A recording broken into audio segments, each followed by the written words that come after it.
Welcome back dear student. स्वागत है आपका ई लेक्चर सीरीज। आज एम्प्लॉयमेंट लॉज के अंदर हम जो एक्ट पढ़ने जा रहे हैं उस एक्ट का नाम है इंडस्ट्रियल डिस्प्यूट एक्ट। जैसा कि नेम से क्लियर है, इंडस्ट्रियल डिस्प्यूट एक्ट किसके बारे में बात करेगा? जो इंडस्ट्री के अंदर क्या होते हैं, डिस्प्यूट होते हैं। अब क्वेश्चन ये बनता है कि सर इंडस्ट्री डिस्प्यूट तो बात की बात है, पहले हमें आप ये बताइए कि इंडस्ट्री जो है वो क्या होती है। तो इंडस्ट्री क्या होती है बच्चों? Group of similar firm. Group of similar firm मतलब समझ रहे हो आप? जैसे हम टेलीकॉम इंडस्ट्री की बात करें तो टेलीकॉम इंडस्ट्री के अंदर आपको सारी टेलीकॉम कंपनीज, जो ए से एयरटेल है, बी से बीएसएनएल है, आपका जे से जियो है, वीआई है, इन सब के नाम आएंगे। तो जो आपकी इंडस्ट्री होती है वो क्या होती है? ग्रुप ऑफ सिमिलर फर्म होती है। यहाँ पे जो हम बात करने वाले हैं, हम किसकी बात करने वाले हैं? बोलो, इंडस्ट्री के डिस्प्यूट की बात करते हैं। अब हम बात करेंगे डिस्प्यूट्स की। जैसा कि देखें, जब डिस्प्यूट की बात आती है तो जब हम WWE की बात करते हैं तो वहाँ पे भी हम क्या देखते हैं? फाइट्स देखते हैं। तो यहाँ पे भी हमने WWE से ही हमने डिस्प्यूट्स को समझना है। The industrial dispute means any disputes और डिफरेंसेस बिटवीन, कि जो आपका इंडस्ट्रियल डिस्प्यूट्स है उसके अंदर क्या होगा? डिस्प्यूट्स जिनके बीच में होगा वो कौन हो सकते हैं? वो WWE हो सकते हैं। डब्ल्यू का मीन्स क्या हुआ? जैसे हम बात करते हैं, हम वर्कर बोलते हैं, हमने वर्कमैन वर्ड भी देखा था, हमने एम्प्लॉय वर्ड भी देखा था कि वर्कमैन को आज के टाइम में हम क्या बोलते हैं? एम्प्लॉय बोलते हैं। जब हम बात करेंगे इंडस्ट्रियल डिस्प्यूट एक्ट की, तो जो डिस्प्यूट बिटवीन होगा वो या तो वर्कर्स के बीच में होगा, एम्प्लॉयर के बीच में होगा। वर्कर आप समझ ही गए, जो एम्प्लॉई हैं हमारे। फिर या वर्कर के बीच में होगा, एम्प्लॉई या एम्प्लॉई के बीच में, और लास्ट क्या है आपका? ई, एम्प्लॉयर और एम्प्लॉयर के बीच में। तो यहाँ पे हम एम्प्लॉय को पुराने टाइम में क्या बोलते थे? वर्कर। तो इसलिए हमने डब्ल्यू वर्ड जो है यूज़ में लिया है। आप डब्ल्यू वर्कर की जगह एम्प्लॉय वर्ड भी यूज़ में ले सकते हैं। तो यहाँ पे हम ये देखें, the industrial disputes meaning any disputes और डिफरेंसेस बिटवीन WWE। यहाँ पे WWE तो आपको याद हो जाएगा, लेकिन आपको ये ध्यान रखना है डब्ल्यू के साथ में क्या आएगा। जैसे डब्ल्यू को हमने वर्कर माना है तो वर्कर और एम्प्लॉयर, WWE। जब हम फर्स्ट वर्कर ले रहे हैं तो हम दूसरी साइड में किसको देखेंगे? एम्प्लॉयर को। जब हम सेकंड वर्कर ले रहे हैं तो दूसरी साइड भी हम वर्कर को देख लेंगे, और हम जब थर्ड एम्प्लॉयर लेंगे तो दूसरी साइड भी हम किसको देखेंगे? एम्प्लॉयर को देखेंगे। तो हमारे सामने जो डिस्प्यूट बिटवीन आता है वो किसके बीच में आता है? एम्प्लॉयर एम्प्लॉयर्स, वर्कमैन, जिसको हम वर्कर भी बोलते हैं। अब हम देखते हैं कि ये जो डिस्प्यूट होता है, डिफरेंसेस होता है, वो किस रेस्पेक्ट में होता है। तो यहाँ पे लिखा हुआ है, इंडस्ट्रियल डिस्प्यूट में be said to be disagreement और controversy between management and labour with respect to wages. Wages से रिलेटेड हो सकता है आपका जो डिस्प्यूट्स है। वर्किंग कंडीशन से रिलेटेड हो सकता है। कोई अदर एम्प्लॉयमेंट मैटर जो इफ़ेक्ट करता है एम्प्लॉय को, एम्प्लॉयर को, ट्रेड यूनियन को।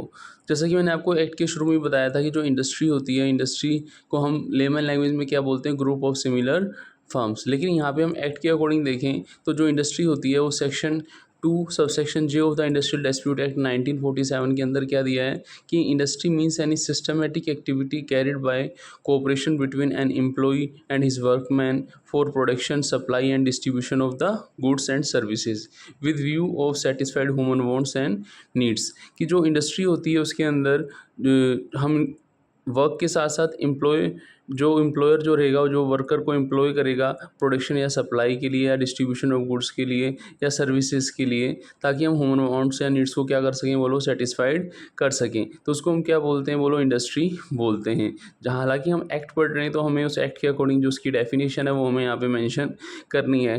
जो लेमन लैंग्वेज में मैंने आपको बताया था वो आपकी नॉलेज के लिए था, लेकिन जब आप एक्ट के अंदर आंसर करेंगे तो आपको यही डेफिनेशन यूज़ में लेनी है। क्या होती है इंडस्ट्री? बोलो, हमने कीवर्ड क्या देखा कि इंडस्ट्री होती है कोऑपरेशन होता है किसके बीच में? बोलो, employ and his workman. Workman मतलब एम्प्लॉय, मतलब एम्प्लॉयर, और हिज वर्कमैन मतलब जो वर्कमैन है। हमने देखा ही था पहले।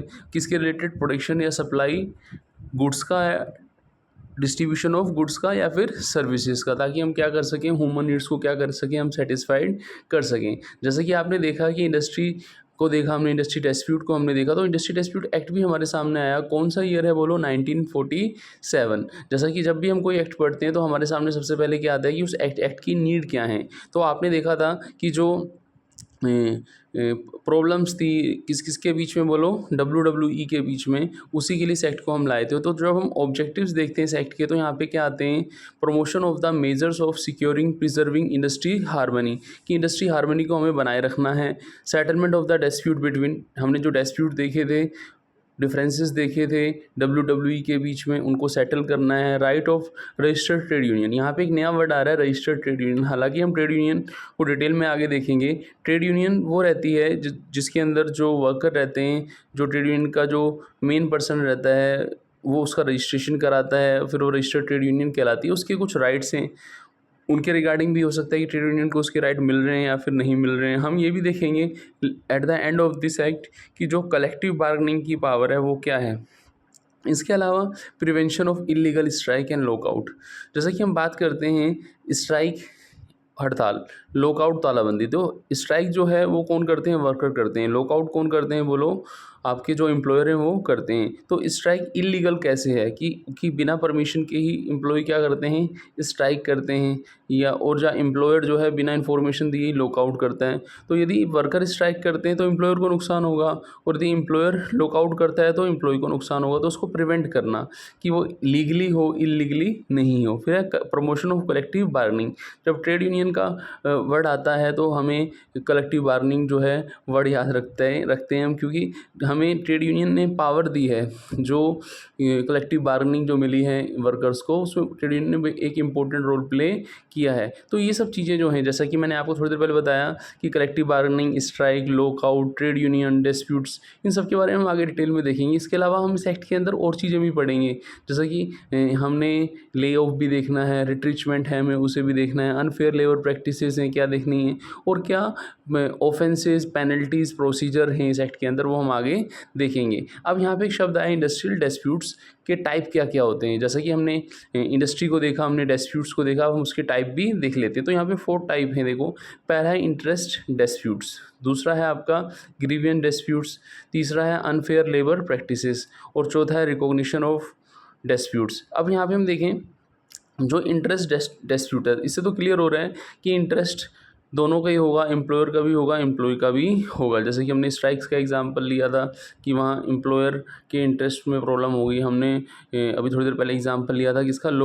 जब जब लॉकआउट किया जाता है, लॉकआउट में एम्प्लॉय को प्रॉब्लम होती है। तो interest dispute arising out of the deadlock in which negotiation for the collective bargaining. फिर आता है ग्रेवियंस डिस्प्यूट, जैसा कि हमने देखा था कि जो डिफरेंसेस होते हैं, डिस्प्यूट्स होते हैं, उसमें वेजेस भी हो सकती है, टाइम भी हो सकता है। तो वही चीज़ यहाँ पे गिवन है। ग्रेवियंस डिस्प्यूट में pertain to discipline, wages, working time, promotion, right of supervisor, also come times called interpretation of the dispute. फिर थर्ड जो आता है अनफेयर लेबर प्रैक्टिसेस। देखो, लेबर प्रैक्टिसेस क्या होनी चाहिए, फेयर होनी चाहिए। लेकिन यदि लेबर प्रैक्टिसेस सही नहीं है, जैसे इलीगल स्ट्राइक होता है, इलीगल लॉकआउट होता है, तो ऐसी प्रॉब्लम को हमें इन फ्यूचर जो है इनकर नहीं होने देना है, क्योंकि ये फेलियर माना जाता है इंडस्ट्रियल रिलेशन के लिए, हार्मनी के लिए फेलियर माना जाता है। फिर लास्ट है रिकॉग्निशन ऑफ डिस्प्यूट्स। जैसा कि मैंने आपको बताया था कि लास्ट में हम कलेक्टिव बार्गेनिंग से पहले हम क्या पढ़ेंगे, ट्रेड यूनियन के बारे में पढ़ेंगे, और the right of trade union to represent class and category of the worker. तो हमने यहाँ पे क्या देखे, इंडस्ट्रियल डिस्प्यूट्स के टाइप हमने यहाँ पे देखे। अब हम देखें कि जो मेन प्रॉब्लम है कि जो स्ट्राइक की या लॉकआउट की, उसके रिगार्डिंग क्या प्रोहिबिशंस हैं एक्ट के अंदर।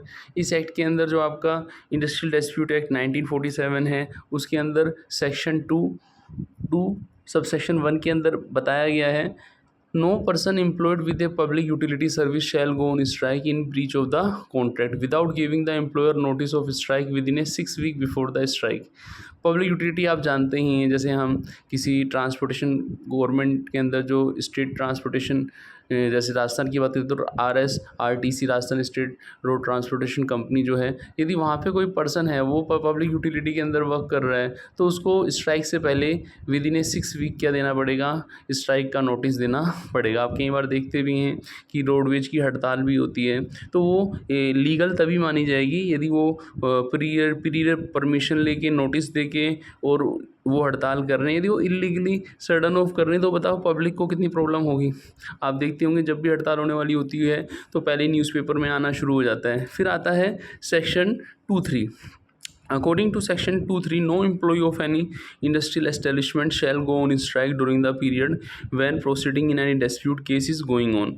और यदि हमने ऑलरेडी डिस्प्यूट चल रहा है तो कोई भी पर्सन जो है वो विदाउट प्रीयर परमिशन जो है वो स्ट्राइक पे नहीं जा सकता, क्योंकि जब तक उस लीगल प्रोसीडिंग का रिजल्ट नहीं आ जाता, जजमेंट नहीं आ जाता, तो उसको उसका वेट करना होगा। When proceeding in any dispute case is going on और when final judgement is awaited. तो इस एक्ट के अंदर हमने फर्स्ट पार्ट के अंदर ये देखा है कि जो इंडस्ट्रियल डिस्प्यूट हैं वो क्या होते हैं, इंडस्ट्रियल डिस्प्यूट के टाइप क्या हैं, इंडस्ट्री क्या है, डिस्प्यूट क्या है, और इंडस्ट्रियल डिस्प्यूट्स एक्ट जो है उसके ऑब्जेक्टिव क्या हैं। तो मिलते हैं नेक्स्ट लेक्चर में। थैंक्स।